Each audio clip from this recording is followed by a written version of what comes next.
So here we are with, I think it's part 6 of the XR250R. Now I need to start on the dreaded wiring. Now, I may not show a lot of the wiring on here because this probably doesn't pertain to your bike, since this is really specific. It's a certain lighting kit with a certain bike, but we'll show you some of it. But the first thing I want to tackle is that rear tail light.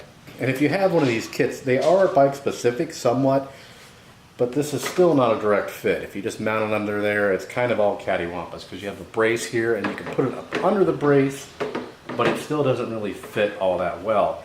So in some of my research and looking online, what most people have done is literally hacked off half of the rear fender and then had this sticking out. And personally, I think that way looks ridiculous. It looks hacked up, in my opinion. So we're going to try to come up with a way to make it look a little bit better, at least hopefully.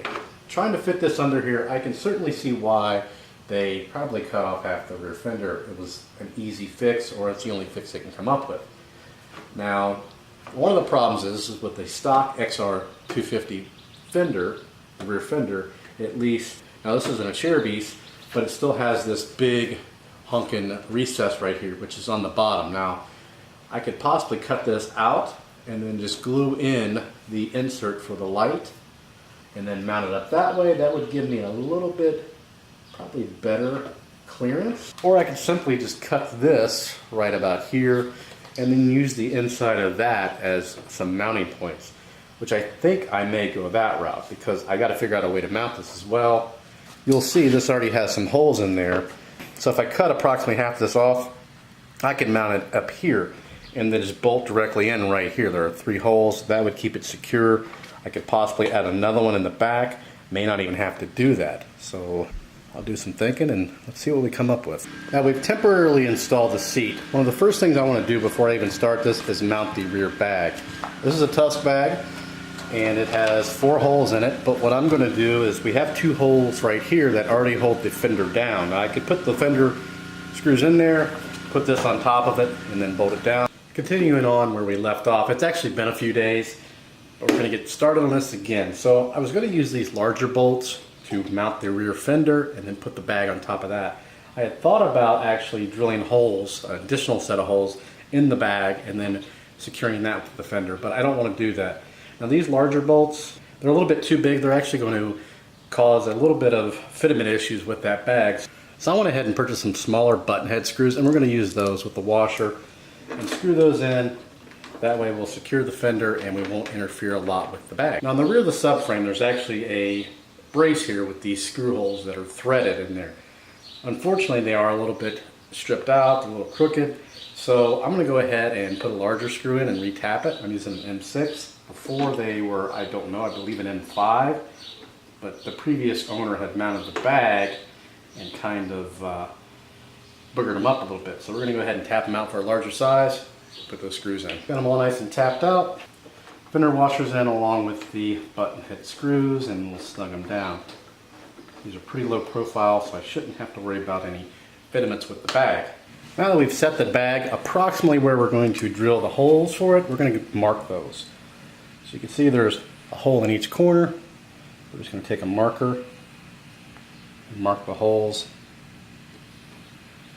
Then after we've got the holes marked, we can go back and kind of measure them up to make sure they're about where they need to be, make sure they're all even, and then we'll go ahead and drill some holes to mount this bag.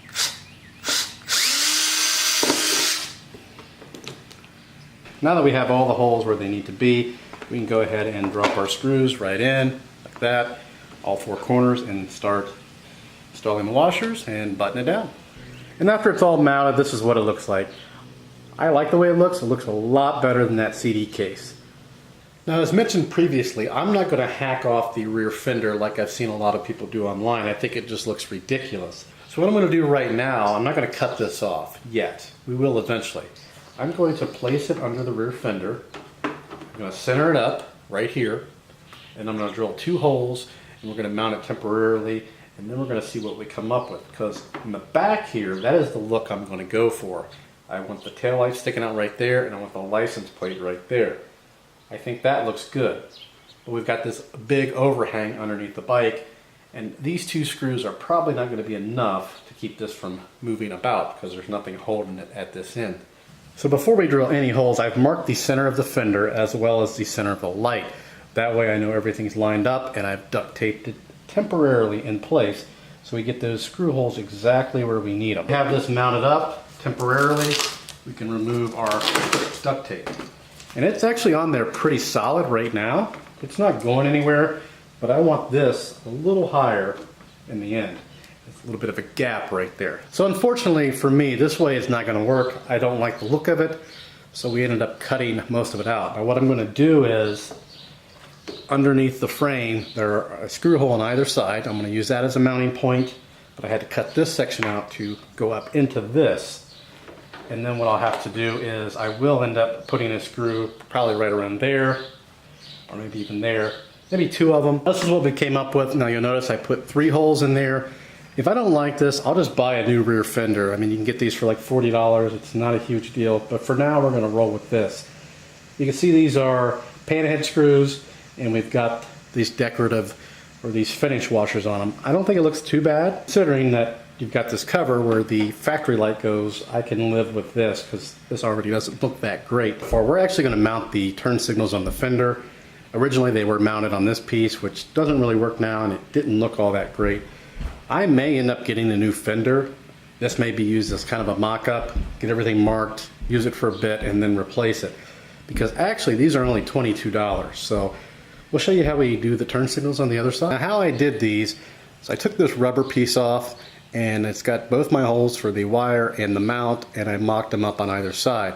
Measured, here are the 2 holes, measured at the top, the front, and the back, measured for the 2 holes, so that each side will be the same. Once we get the wires through the holes, we'll go ahead and tighten it down from the back side. And to tighten it down, I'm using this little snap-on ratcheting screwdriver. It works great for tight spaces. We've got the taillight mounted. We have the turn signals mounted on the fender. I do not like these screws. I don't mind them, but I want to move the configuration. So you can see I've already taken one out, and I've got 2 other holes drilled. I think what I'm going to do is I'm going to order another fender, because again they're $22.49. This will be my mock-up fender, and I'm going to put 3 down here, or 2 down here on either side, and then just 1 right about here. That way it doesn't look like a line in the middle of the fender. And initially I thought that might look okay, but it doesn't look really that great. Now luckily the previous owner actually went ahead and purchased the lithium battery for this conversion kit. However, it was just sitting in here, so we're going to Velcro it down. Now, I can do a couple things with the charging jack. He just had it kind of laying under the seat, and you could prop the seat up and charge it. Now, very rarely will this go dead. I probably will never need to charge it, but we're going to go ahead and make a little easy access port. I'm going to get a drill bit, drill a small hole right here above the air box, and then what I'll do is go ahead and epoxy that in place. So we'll have a little jack right here. When we want to charge it, we can just charge it there. What it'll look like with the seat fully on. See, we've got the cap right there. We can plug it up so nothing gets in there. It's kind of hard to get to, but it's not impossible. And that way I don't have to take off the seat or anything to charge it if I have to. Now, we have not cut down or secured the wire just yet. I do have the battery secured, so it is all nice and snug in place. The plug is epoxied in place. It's not going anywhere. Here's the battery plug. Of course, goes to the fuse. We still have our turn signals, which are really long, and we're not going to do that right now because I am going to replace that rear fender. So once we get the new fender, I can shorten up this wire to the appropriate length, drill all my holes, do all that good stuff, solder it in, and then we'll move to the front. Now, from the battery compartment here, I did already pull all the excess up. So everything I have back here, I'll be able to cut off, and I ran it along the factory wiring harness. Now, this is not that, this is the clutch cable, but right up here, it's all ran. You can't really tell the difference. Before, it was just all over the place. So we've got that all nice and ran. We've got it under the subframe right here, and it goes into here. There's no mess. Moving on to the front of the bike. Again, I mentioned I already have all that excess pulled up here. You can see there's a lot of wiring, and there already was a lot of wiring. We just have more.